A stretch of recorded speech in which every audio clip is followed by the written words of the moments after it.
شیطان سے بچنے کا ایک اور طریقہ کثرت السجود، کثرت سے سجدے کرنا، کیونکہ سجدے سے شیطان کو بہت نفرت ہے، تو اس کے اپوزٹ کام کرے۔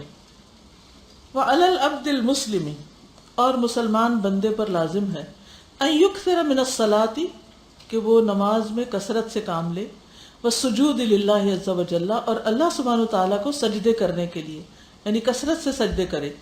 فإن فی ذلک اذلالا للشیطان، کیونکہ اس میں شیطان کی رسوائی ہے، یہ اذلالا ون ورڈ ہے، واضعافا وتحسیرا لہ، اور اس کو کمزور کرنا ہے اور اس کو تھکانا ہے۔ قرآن مجید میں آتا ہے سورۃ الملک میں یرجع الیک البصر خاسئا وہو حسیر، حسیر کا مطلب کیا؟ تھکی ماندی، تو تحسیر کا مطلب ہے تھکانا، اضعاف ضعف سے، کمزوری سے، یعنی جتنے سجدے انسان زیادہ کرتا ہے اتنا شیطان کمزور ہوتا ہے۔ فعن ابی ہریرہ رضی اللہ عنہ قال، ابو ہریرہ رضی اللہ عنہ سے روایت ہے، قال رسول اللہ صلی اللہ علیہ وسلم، کہ رسول اللہ صلی اللہ علیہ وسلم نے فرمایا، اذا قرأ ابن آدم السجدۃ، جب ابن آدم آیت سجدہ پڑھتا ہے، فسجد، پھر سجدہ کر لیتا ہے اس پر، اعتزل الشیطان یبکی، تو شیطان روتے ہوئے الگ ہو جاتا ہے، یقول، کہنے لگتا ہے، یا ویلی، ہائے میری ہلاکت، امر ابن آدم بالسجود فسجد، ابن آدم کو سجدے کا حکم دیا گیا تو اس نے سجدہ کر لیا، فلہ الجنہ، تو اس کے لیے جنت لکھی گئی، وامرت بالسجود فابیت فلی النار، اور مجھے سجدوں کا حکم دیا گیا تو میں نے انکار کر دیا تو میرے لیے آگ ہے۔ تو اس سے کیا پتہ چلتا ہے کہ اگر آپ سمجھتے ہیں کہ شیطان آپ پہ حاوی ہوتا جا رہا ہے اور آپ کو نیکی کے کاموں میں آگے نہیں بڑھنے دیتا، تو پھر نماز کا اہتمام کریں، نوافل کا اہتمام کریں اور اس میں دعائیں مانگیں۔ اچھا، ایک اور بات یہ بھی نا کہ نماز میں جب انسان سجدہ کرتا ہے تو انسان اللہ کے بہت قریب ہوتا ہے۔ جو بھی انسان کی پوزیشنز ہیں، کھڑے، بیٹھے، لیٹے، ریکلائن کیے، جو بھی، ان سب میں بیسٹ پوزیشن سجدے کی ہے، جب انسان سب سے زیادہ اللہ کے قریب ہوتا ہے۔ صحیح مسلم میں ابو ہریرہ کی روایت ہے، رسول اللہ صلی اللہ علیہ وسلم نے فرمایا، سجدہ کرتے ہوئے بندہ اپنے رب سے سب سے زیادہ قریب ہوتا ہے، بس سجدوں میں کثرت سے دعا کرو، یعنی دعا کی قبولیت کا مقام ہے یہ۔ پھر بعض لوگ پوچھتے ہیں اچھا اپنی زبان میں کر لیں، نہیں، اپنی زبان میں نہیں، اور بھی بہت سی دعائیں ہیں۔ اور سجدہ جو ہے یہ پسندیدہ ترین عمل ہے انسان کا، ہر سجدے پر انسان کا درجہ بلند ہوتا ہے، اس کے رینکس میں اضافہ ہوتا ہے۔ مادان میں نبی طلحہ سے روایت ہے کہ میں ثوبان مولا رسول اللہ صلی اللہ علیہ وسلم سے ملا اور عرض کیا کہ آپ مجھے ایسے عمل کی خبر دیں جس کے کرنے سے مجھے اللہ جنت میں داخل کر دے۔ میں نے کہا مجھے اللہ کے نزدیک سب سے پسندیدہ عمل کے بارے میں خبر دیں۔ وہ خاموش رہے، پھر میں نے پوچھا تو خاموش رہے، پھر میں نے تیسری بار پوچھا تو انہوں نے فرمایا میں نے رسول اللہ صلی اللہ علیہ وسلم سے اس بارے میں سوال کیا تو آپ نے فرمایا تم پر اللہ کے لیے سجدوں کی کثرت لازم ہے، بس تم جب بھی سجدہ کرتے ہو تو اللہ اس سجدے کے سبب تمہارا ایک درجہ بڑھا دیتے ہیں اور تمہاری ایک خطا مٹا دیتے ہیں۔ ٹھیک ہے، تو سجدہ کرنا جو ہے وہ شیطان سے بچنے کا ایک ذریعہ ہے۔ سجود السہو، اب ہے سجدہ سہو۔ وفی سجود السہو ایضا اذلال للشیطان، سجدہ سہو میں بھی شیطان کی بڑی ذلت ہے۔ لأنه كان حریصا على افساد صلاة المرء، کیونکہ وہ بہت حریص تھا کہ انسان کی نماز کو خراب کرے، بگاڑے۔ فجاء سجود السہو جابرا للصلاة مکملا لها، تو سجدہ سہو کا حکم آ گیا جو نماز کی کمی کو پورا کرنے کے لیے ہے۔ جابر کا مطلب کیا؟ کمی پوری کرنا، مکملا لها، اس کو مکمل کرنے کے لیے۔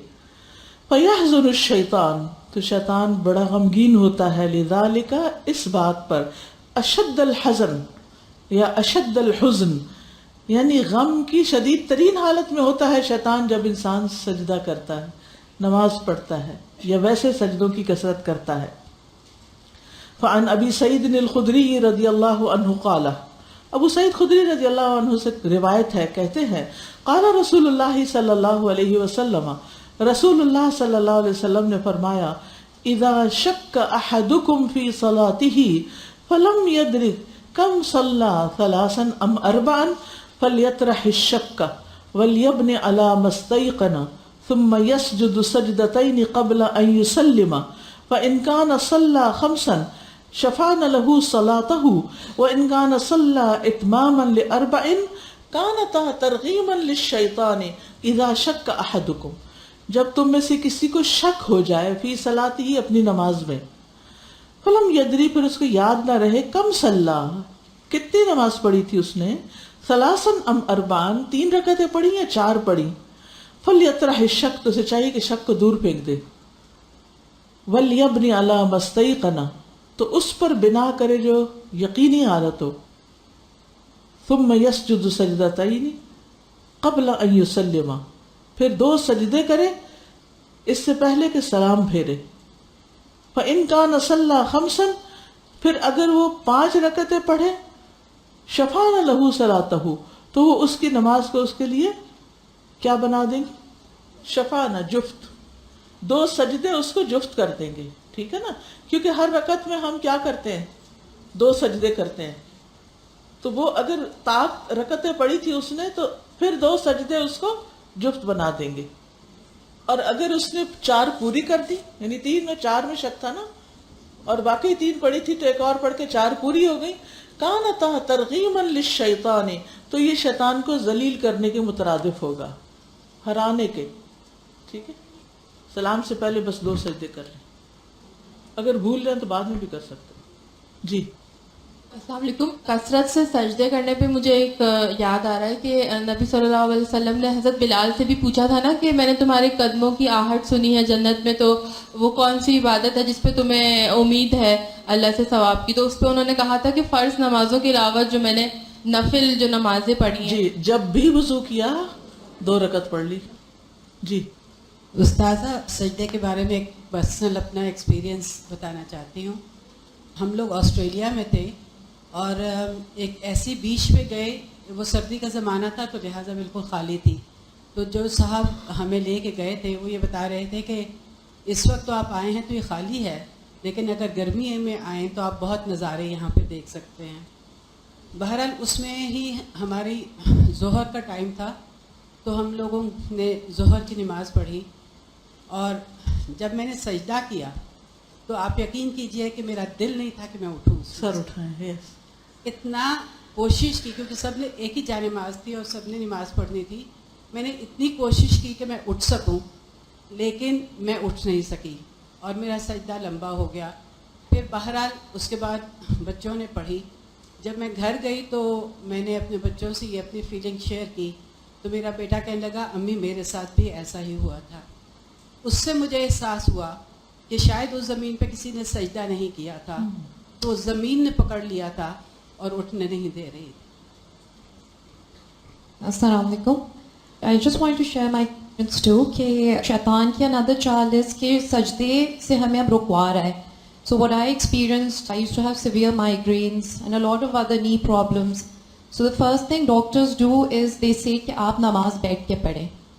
And because of that over a period of میرا اتنا مائگرین پرابلم بڑھ گیا تھا and alhamdulillah when I joined my Quran course and I got motivated from one of the lectures جس میں سجدے یہی باتیں ہوئی تھیں کہ how a lot of diseases اور یہ چیزیں بھی آپ کی چلی جاتی ہیں. the importance of سجدہ جب میں نے کوشش کی and I started alhamdulillah ایک ایک کر کے all the problems got resolved. So most of the doctors the first thing they say is کہ آپ نماز بیٹھ کے پڑھیں. So you know that's another challenge I felt. جزاک اللہ. اشارے سے تو سجدے کا کوئی لطف ہی نہیں آتا جب تک زمین پہ سر نہ رکھا جائے.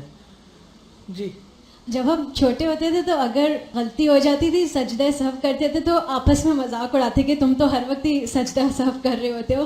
تو آج پتہ چلا کہ it's not a something negative, یہ اچھی بات ہے اور شیطان اس سے بھی مطلب وہ ہوتا ہے کہ ہم ایکسٹرا سجدہ کریں جو ہم نے غلطی وہ سر پیٹ کے رہ جاتا نا کہ میں تو اس کو بلوا رہا تھا تاکہ اس کی نماز ناقص رہ جائے اور اس نے تو اور ایکسٹرا بھی سجدے کر لیے.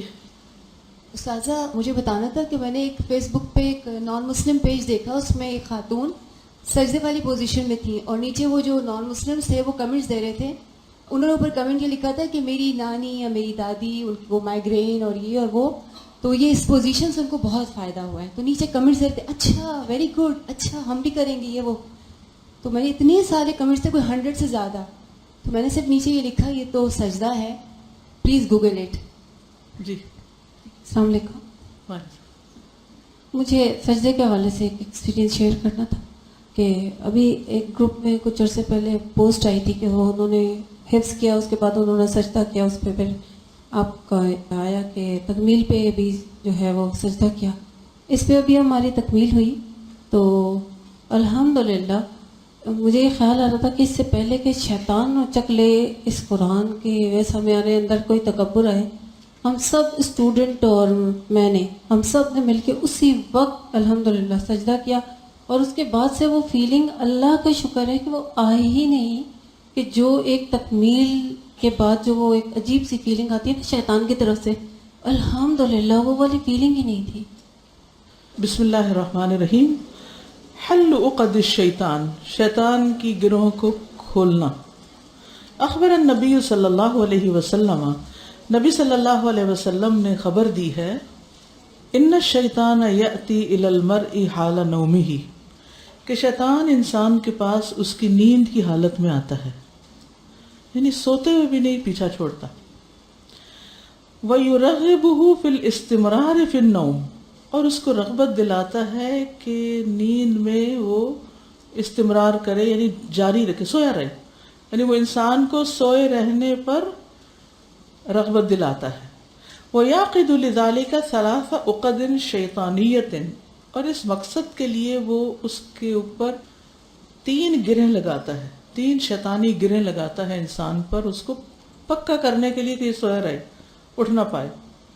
فَكُلَّمَا هَمَّ الْإِنسَانُ بِالْقِيَامِ، جب بھی انسان کھڑا ہونے کی سوچتا ہے، ارادہ کرتا ہے کہ میں اٹھوں، ثَبَّتَهُ الشَّيْطَانُ، جما دیتا ہے اس کو شیطان، یعنی روکتا ہے اس کو شیطان، ان ذالک، اس سے یعنی اٹھنے سے.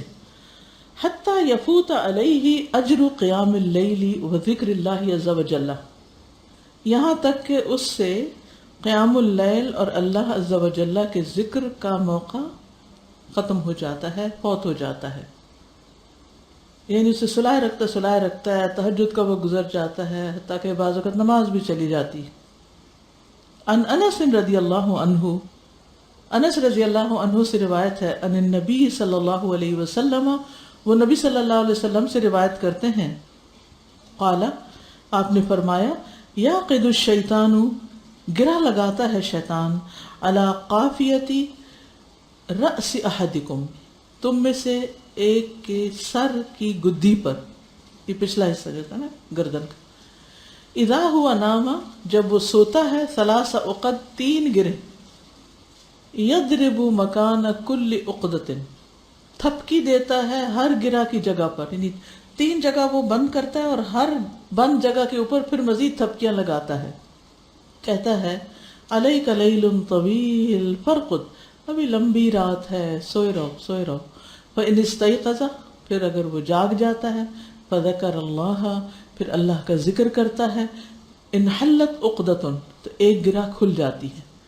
فإن توضأ، پھر اگر وضو کرتا ہے، انحل عقدۃ، دوسری گرہ کھل جاتی. فإن صلى، پھر اگر وہ نماز پڑھ لیتا ہے، انحلت عقدہ کلھا، تو اس کی ساری گرہیں کھل جاتی ہیں.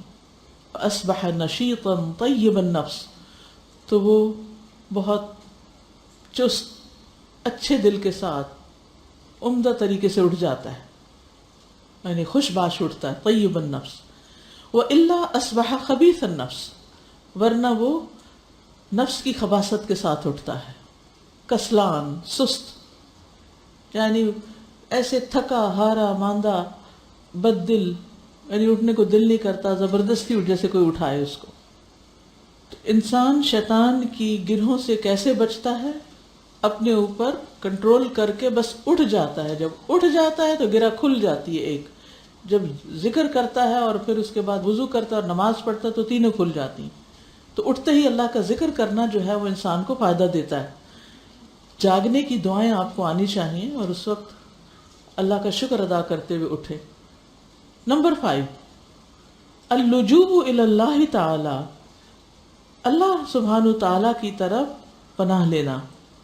قال تعالی، اللہ تعالیٰ کا فرمان ہے وَيُنَزِّلُ عَلَيْكُم مِّنَ السَّمَاءِ مَاءً، اور وہ تم پر آسمان سے پانی نازل کرتا ہے. لِيُطَهِّرَكُم بِهِ، تاکہ وہ تمہیں اس کے ذریعے پاک کرے. وَيُذْهِبَ عَنكُم رِجْزَ الشَّيْطَانِ، اور تم سے شیطان کی گندگی یا نجاست لے جائے. فَاللَّهُ عَزَّ وَجَلَّ، تو اللہ عز وجل هو الذی ينجی العباد من وساوس الشیطان ومکائدہ، وہی ہے جو بندوں کو نجات دیتا ہے شیطان کے وسوسوں اور چالوں سے، یعنی اللہ ہی بچا سکتا ہے. فَيَنبَغِي عَلَى الْعَبْدِ، تو بندے پر لازم ہے أَن يَهْرُعَ إِلَى جَنَابِهِ، کہ وہ اس کی جناب کی طرف دوڑے، یعنی بندہ اللہ کی طرف رغبت کرے، اسی کی طرف دوڑ کر جائے، سبحانہ و تعالی کی طرف. وَيَسْأَلُهُ الْعَوْنَ، اور اس سے مدد طلب کرے. وَالنُّصْرَةَ وَالتَّأْيِيدَ، اور مدد اور تائید. حَتَّى يَكُونَ قَادِرًا عَلَى التَّصَدِّي لِهَذَا الْعَدُوِّ الْخَبِيثِ، یہاں تک کہ وہ اس خبیث دشمن کے درپے ہو جائے، یعنی اس کی طرف متوجہ ہو، یعنی اسے کنٹرول کر لے اپنے دشمن کو. تو اللہ سبحانہ تعالیٰ کے فضل سے ہی انسان بچ سکتا ہے. یعنی خلاصہ اس کا یہ ہے. قرآن مجید میں بھی آتا نا وَلَوْلَا فَضْلُ اللَّهِ عَلَيْكُمْ وَرَحْمَتُهُ لَاتَّبَعْتُمُ الشَّيْطَانَ إِلَّا قَلِيلًا، اگر تم پر اللہ کا فضل اور اس کی رحمت نہ ہوتی تو بہت تھوڑے لوگوں کے سوا تم سب شیطان کے پیچھے لگ جاتے. نمبر 6 تقوی اللہ عز وجل، اللہ عز وجل کا تقوی. فالتقوی من اعظم الاسباب التي تدفع شر الشیاطین واعوانهم من الانس والجن. تقوی بڑے بڑے اسباب میں سے ایک سبب ہے جس سے شیطانوں کا اور ان کے ساتھیوں کا جو انس و جن میں سے ہیں ان کا شر دور ہوتا ہے. یعنی تقوی شر دور کرنے کا ذریعہ ہے شیاطین جن و انس کے. وقد بین اللہ تبارک و تعالی، اور تحقیق اللہ سبحانہ تعالی نے بیان کیا ہے، یا اللہ تبارک و تعالی نے خوب کھول کر بتا دیا، ان النجات فی استعمال التقوی، کہ نجات تقوی کے عمل میں ہے یا تقوی کرنے میں ہے. قال سبحانہ، اللہ سبحانہ تعالی نے فرمایا وَإِن تَصْبِرُوا وَتَتَّقُوا لَا يَضُرُّكُمْ كَيْدُهُمْ شَيْئًا، اور اگر تم صبر کرو گے اور تقوی اختیار کرو گے تو تمہیں ان کی چالیں کچھ بھی نقصان نہ دیں گی. کتنی بڑی خوشخبری ہے جو انسان کو بے خوف کر دیتی. عام طور پر انسان شیطان دشمن اور دیگر دشمنوں سے بھی ڈرتا رہتا ہے، پتہ نہیں کیا کریں گے، کوئی ایسی سازش نہ کر رہے ہوں، کوئی چال نہ چل رہے ہوں. اور آج کل مسلمانوں کو ایک فوبیا ہے کہ ذرا سا کوئی نقصان ہوتا ہے یا کچھ ہوتا ہے تو فوراً اس پر غور زیادہ کرنے لگتے ہیں کہ کس کی سازش ہے، کس کی چال ہے. اور ہمارے خطبوں میں، لیکچرز میں، گفتگوؤں میں، ہر جگہ جو تبصرے ہوتے ہیں اپنی بدحالی پر، ان کا سبب غیروں کی سازشیں اور چالیں بتائی جاتی ہیں. ہو سکتا ہے ہو سکتا ہے نہ ہو سکتا ہے کسی معاملے میں اور کسی میں نہ بھی ہو، وہ جو بھی ہوں. لیکن بات یہ ہے کہ ہم نے ان چالوں سے بچنے کے لیے کیا طریقہ اختیار کیا ہے، ان چالوں سے کیسے بچا جا سکتا ہے، ہم اپنے آپ کو کیسے پروٹیکٹ کر سکتے ہیں، کیسے مضبوط کر سکتے ہیں، اس کی طرف کسی کا دھیان نہیں جاتا. اور نہ اس کا کوئی درس دیتا ہے، نہ کوئی تلقین کرتا ہے کہ اپنے احوال کی فکر کرو، اپنے اندر خدا کا خوف پیدا کرو، تقوی پیدا کرو، اللہ سے ڈرو. کیونکہ جو اللہ سے ڈرتا ہے نا وہ اپنی اصلاح کی فکر کرتا ہے، پھر وہ گناہوں کو چھوڑتا ہے، پھر استغفار کرتا ہے، پھر وہ اللہ کی عبادت کرتا ہے، اور اس طرح وہ دشمن کے شر اور چالوں سے محفوظ ہو جاتا ہے. کتنی سچی بات ہے یہ. وَإِن تَصْبِرُوا وَتَتَّقُوا لَا يَضُرُّكُمْ كَيْدُهُمْ شَيْئًا. وَبَيَّنَ سُبْحَانَهُ أَنَّهُ مَعَ الْمُتَّقِينَ، اور اللہ سبحانہ تعالیٰ نے یہ بات واضح کر دی کہ وہ متقین کے ساتھ ہے، تقوی والوں کے ساتھ ہے. ان اللہ مع الذین اتقوا والذین هم محسنون، بے شک اللہ ان لوگوں کے ساتھ ہے جو تقوی اختیار کرتے ہیں اور وہ جو محسن ہوتے ہیں. تو جب انسان کسی بھی طرح کا خوف محسوس کرے، کسی جن، جادو، نظر، دشمن، حسد، سازشیں، چالیں، مکاریاں، کسی بھی دشمن کا خوف، خواہ وہ انسانوں میں سے ہو، جنوں میں سے ہو، شیطانوں میں سے کوئی بھی، فوراً اپنے اعمال کو نظر میں رکھے کہ میں کہاں کھڑا ہوں، میں کہاں اللہ کی نافرمانی کر رہا ہوں. اگر میرا تعلق اللہ کے ساتھ تقوی پر مبنی ہے، اتقوا، اور میں محسن ہوں، اپنی عبادات میں بھی احسان کے درجے پر عمل کرتا ہوں اور لوگوں کے ساتھ بھی احسان کرنے والا ہوں، لوگوں کو بھلا چاہنے والا ہوں. یعنی ہمیں اس بات پہ تو بڑی پریشانی ہوتی کہ کوئی میرے ساتھ حسد کر رہا ہے، لیکن کبھی اس بات کی بھی ہم نے فکر کی کہ میں تو نہیں کسی کے ساتھ حسد کرتی. یعنی کسی کے حسد کرنے پر تو ہمیں بڑا اعتراض ہے، لیکن اپنے دل کا جائزہ کم ہی لیتے ہیں کہ کہیں اس میں تو حسد چھپ کے نہیں بیٹھا ہوا کسی کے لیے. تو جس برائی کا ارتکاب ہم خود کر رہے ہیں، اسی برائی کا دوسروں کے اندر تو ہمیں بہت اعتراض ہے کہ دوسرے ایسا کیوں کر رہے ہیں. تو جب ہم کسی کے اندر دیکھیں کہ کوئی غلطی کر رہا ہے، کوئی غلط کر رہا ہے، کوئی برا کر رہا ہے، تو فوراً اپنے اوپر فکر کریں کہ کہیں میں تو نہیں یہ کر رہی. کیونکہ جب ہماری اصلاح ہو جائے گی تو دوسروں کے شر سے بھی محفوظ ہو جائیں گے، کیونکہ یہ تو اللہ کا وعدہ ہے نا. تقوی اور احسان کے ساتھ اس کی مدد آتی. وَمَنْ كَانَ اللَّهُ مَعَهُ لَمْ يَسْتَطِعْ أَحَدٌ مِّنَ الْجِنِّ وَالْإِنسِ أَن يُصِيبَهُ بِمَكْرُوهٍ إِلَّا مَا قَدَّرَهُ اللَّهُ لَهُ. اور جس کے ساتھ اللہ ہو تو جنوں انس میں سے کوئی ایک بھی اس کی استطاعت نہیں رکھتا کہ وہ اس کو نقصان پہنچا سکے مگر جو اللہ نے اس کو مقدر کیا ہو.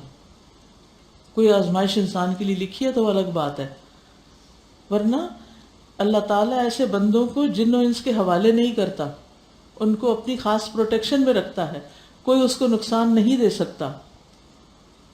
وقال النبی صلی اللہ علیہ وسلم، اور نبی صلی اللہ علیہ وسلم نے بھی فرمایا، احفظ اللہ یحفظک، احفظ اللہ تجدہ تجاہک. تم اللہ کی حفاظت کرو، یعنی اللہ کے احکامات کی. یحفظک، وہ تیری حفاظت کرے گا.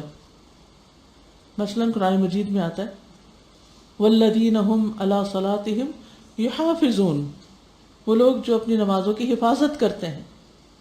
تو جو انسان اپنے فرائض کی حفاظت کرتا ہے، اپنے کاموں کو صحیح طور پر ادا کرتا ہے، اللہ تعالیٰ اس کی حفاظت کرتے ہیں. آپ اذکار کی پابندی کریں، آپ حفاظت میں رہیں گے.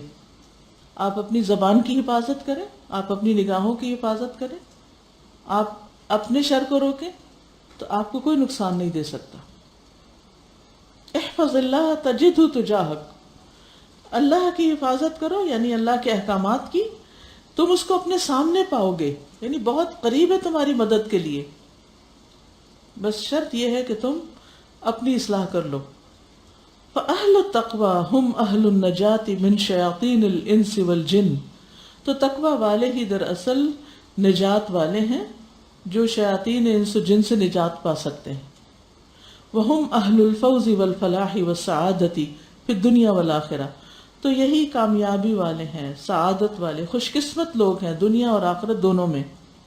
قال تعالی، اللہ تعالیٰ کا فرمان ہے، فاصبر ان العاقبۃ للمتقین، صبر کیجئے، انجام متقیوں ہی کے حق میں بہتر ہے. تو صبر اور تقوی سے انسان شیطان کی چالوں سے بچ سکتا ہے. کیونکہ ہوتا یہ ہے کہ جس کے اندر تقوی ہوتا ہے، جو ہی شیطان کا کوئی وسوسہ ان کے اندر آتا ہے، یہ شیطان وسوسہ ڈالنے کی کوشش کرتا ہے، تو فوراً چوکنے ہو جاتے ہیں. انہیں سمجھ آ جاتا ہے کہ میرے ساتھ کیا ہوا ہے. وہ خود ہی ڈائگنوز کر لیتے ہیں اپنے پرابلمز کو. سورۃ الاعراف 201 میں آتا ہے، ان الذین اتقوا اذا مسهم طائف من الشیطان تذکروا فاذا هم مبصرون. بے شک جو لوگ تقوی اختیار کرتے ہیں، جب شیطان کی طرف سے انہیں کوئی خیال بھی چھو جاتا ہے، یعنی کوئی وسوسہ گزرتا ہی ہے، وہ فوراً چونک جاتے ہیں، پھر یکا یک ان کی آنکھیں کھل جاتی ہیں، ہوش میں آ جاتے ہیں، انہیں نظر آنے لگتا ہے، انہیں دکھائی دینے لگتا ہے کہ مسئلے کی اصل وجہ کیا ہے. یاد رکھیے کسی بھی پرابلم کی جب تک روٹ کاز آپ کو سمجھ نہیں آتی، آپ اس کا علاج کر ہی نہیں سکتے. خواہ کوئی جسمانی بیماری ہو، کوئی روحانی بیماری ہو، کوئی نفسیاتی مسئلہ ہو، کوئی خاندانی مسئلہ ہو، وجہ جاننا بے حد ضروری ہوتا ہے کہ ایسا کیوں ہوا، اسباب کیا ہیں، میں بیمار ہوں، کیوں بیمار ہوں، میری غلطی کہاں ہے، میری کوتاہی کہاں ہے، میں نے صحت کے اصولوں کی کہاں خلاف ورزی کی. اسی طرح جب کوئی اور مصیبت آتی تو انسان سوچے کہ میں نے اللہ تعالیٰ کے احکامات کی کہاں خلاف ورزی کی، کیوں میرے اوپر یہ آزمائش آ گئی. لیکن عموماً ہم یہ سوچنے کے بجائے یہ ضرور دیکھتے رہتے ہیں کہ دوسرے کہاں کہاں غلط ہیں اور انہی کو غلط ثابت کرنے میں پورا زور لگا دیتے ہیں. ٹھیک ہے، انسان دیکھے، اندرونی اسباب کو بھی دیکھے، بیرونی بھی دیکھے، دشمن کی چالوں کو سمجھے، لیکن اس کو راستہ کس نے دیا، وہ کیسے آپ پہ غالب آ گیا، یعنی دشمن آپ سے زیادہ اسٹرانگ کیوں ہو گیا. اور شیطان جیسا دشمن، یہ بڑے آسانی سے ہم کہتے ہیں بس وہ شیطان آ گیا تھا، کیا کرے، شیطان پیچھے پڑ جاتا ہے. نہیں، کیوں پیچھے پڑ جاتا ہے، اور آپ ہی کی کیوں پیچھے پڑ گیا ہے، اس کو کیوں راستہ مل گیا ہے؟ کیونکہ ایمان کمزور ہے، تقوی نہیں ہے، احسان نہیں ہے. تو ان چیزوں کو بڑھانے کی ضرورت ہے. جی استاذہ، اس بات کو مجھے صحابہ کو واقعہ یاد آ رہا تھا، جس میں صحابہ کا نام تو مجھے یاد نہیں، لیکن بیمار پرسی کے لیے ایک صحابی دوسرے صحابی کے پاس آئے تھے، اور وہ اتنے بیمار تھے کہ صبح شام کے اذکار کی حفاظت کے حوالے سے بات ہو رہی تھی. تو انہوں نے پوچھا کہ، اور عجیب طرح سے دیکھا ان کو کہ صبح شام کے ذکر کے حوالے سے بات ہو رہی ہے اور آپ کی حالت یہ ہے. تو انہوں نے باقاعدہ ان سے کہا کہ تم مجھے ان عجیب نظروں سے نہ دیکھو، میں صبح شام کی حفاظت کا ذکر کرنا بھول گیا تھا. جی ہاں، وہ روایت میں آتا ہے نا کہ انہوں نے بسم اللہ الذی لا یضر کا فائدہ بتایا، تو دیکھا کہ خود ان کو شاید فالج پڑا ہوا تھا یہ کیا، تو وہ حیران ہو کے دیکھنے لگے کہ پھر آپ پہ یہ مشکل کیسے آئی. تو انہوں نے کہا کہ اللہ کے رسول کی بات جھوٹی نہیں، اصل بات یہ کہ اس دن مجھے کوئی شدید غصہ آ گیا تھا اور میں یہ پڑھنا بھول گیا تھا. اپنی غلطی کا اعتراف کر لیتے ہیں نا، ہم غلطی پر غلطی کر کر کے غلطی کو غلطی سے ڈھانپتے ہیں. جی استاذہ، میں یہ سوچ رہی تھی کہ جو سب سے پہلا اسٹیپ ہے وہ یہ کہ اپنی غلطی کو ریئلائز کرنا. تو آپ دیکھیے اسی لیے استغفار کی اتنی اہمیت ہے، اللہ کے رسول نے اس کے اوپر اتنا زور دیا، کیونکہ استغفار کا پہلا اسٹیپ ہی یہ کہ انسان اپنی غلطی کو پہچانے، جی ہاں، اس کو سمجھے اور پھر یہ کہ اس کو یقیناً دور کرنے کی کوشش کرے اپنے سے. ٹھیک ہے، آگے ہے نمبر 7، الاستعاذۃ باللہ من الشیطان، شیطان سے بچنے کے لیے اللہ کی پناہ مانگنا. والاستعاذۃ باللہ من الشیطان ہی الالتجاء الی اللہ عز وجل، اللہ سبحانہ وتعالیٰ کی پناہ مانگنا شیطان مردود سے، وہ دراصل اللہ کی طرف پناہ لینا ہے یا اللہ کا سہارا لینا ہے. لجوء سے، لجوء کہتے ہیں یعنی کسی کا سہارا لینا، پناہ لینا. والاستجارۃ بجنابہ من الشیطان الرجیم، اور شیطان مردود سے بچنا اللہ کی جناب میں پناہ لے کر. وقد امر اللہ عز وجل بہا فی کثیر من آیات الکتاب العزیز، اللہ عز وجل نے اس بات کا کتاب عزیز یعنی قرآن کریم کی بہت سی آیات میں اس کا حکم دیا ہے. ومن ذلک قولہ تعالی، اسی سلسلے میں اللہ تعالیٰ کا فرمان ہے، وَإِمَّا يَنزَغَنَّكَ مِنَ الشَّيْطَانِ نَزْغٌ فَاسْتَعِذْ بِاللَّهِ إِنَّهُ سَمِيعٌ عَلِيمٌ، اگر شیطان تجھے کوئی اکساہٹ ڈالے، یعنی شیطان تمہارے اندر کوئی اکساہٹ پیدا کرے یعنی غلط کام کی، تو اللہ کی پناہ لے لو، بے شک وہ سننے والا ہے، جاننے والا ہے.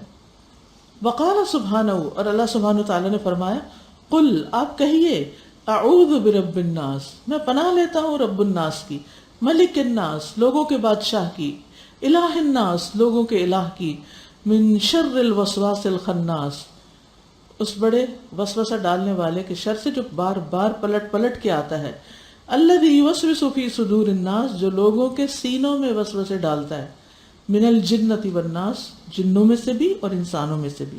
تو اس صورت میں بھی اللہ سبحانہ وتعالیٰ بیسیکلی کیا سکھا رہے ہیں کہ اپنے رب، ملک اور الہ کی پناہ لو شیطان کے وسوسوں سے بچنے کے لیے. یعنی پیچھے بھی سوال آیا تھا کہ پھر شیطان کے وسوسوں سے بچیں کیسے بچیں؟ اللہ کی مدد لے کر یا اللہ کی مدد سے، اللہ کی پناہ سے. وقل رب اعوذ بک من ہمزات الشیاطین واعوذ بک رب ان یحضرون، اور کہہ دیجئے اے میرے رب میں تیری پناہ لیتا ہوں شیطان کی اکساہٹوں سے بچنے کے لیے، اور میں تیری پناہ لیتا ہوں اے میرے رب اس سے کہ وہ میرے پاس حاضر بھی ہوں، میرے قریب بھی پھٹکیں۔ تو شیطان سے بچنے کے لیے یہ ایک بہترین طریقہ ہے کہ انسان ہر موقع پر اللہ کی پناہ لیتا رہے، اللہ کی طرف رجوع کرتا رہے۔ ابو درداء کہتے ہیں کہ رسول اللہ صلی اللہ علیہ وسلم کھڑے ہوئے تو ہم نے آپ کو یہ فرماتے ہوئے سنا اعوذ باللہ منک، پھر فرمایا العنک بلعنت اللہ 3 بار، اور آپ نے اپنا ہاتھ پھیلایا جیسے کوئی چیز لے رہے ہوں۔ جب آپ نماز سے فارغ ہوئے تو ہم نے عرض کیا اللہ کے رسول ہم نے آپ سے نماز میں کچھ کہتے ہوئے سنا جو کبھی پہلے نہیں سنا تھا، ہم نے آپ کو ہاتھ پھیلاتے ہوئے دیکھا۔ آپ نے فرمایا اللہ کا دشمن ابلیس آپ کا ایک شعلہ لے کر میری طرف آیا تاکہ میرا منہ جلائے، تو میں نے اعوذ باللہ من کا 3 بار کہا، اور پھر 3 بار العنک بلعنت اللہ، تو پھر میں نے اسے پکڑنے کا ارادہ کیا، اور اگر اللہ کی قسم تمہارے بھائی سلیمان علیہ السلام کی دعا نہ ہوتی تو وہ صبح تک بندھا رہتا اور مدینہ والوں کے بچے اس کے ساتھ کھیلتے۔ سلیمان علیہ السلام کی دعا کیا تھی؟ کسی کو یاد ہے کیا کہا تھا انہوں نے؟ رب هب لی ملکا لا ينبغی لأحد من بعدی۔ اور یہ حقیقت ہے کہ جس طرح سلیمان علیہ السلام نے جنات سے کام بھی لیا تھا اور ان کو قابو بھی کیا تھا اور پوری طرح کنٹرول کر لیا تھا، وہ اس کے بعد کسی اور کو نصیب نہیں ہوا، اور یہی ان کا اشارہ تھا۔ اور ہو سکتا ہے کہ یہ ایک بڑا مشکل کام ہو، اس لیے انہوں نے کہا کہ یا اللہ کسی اور کو نہ دینا یہ۔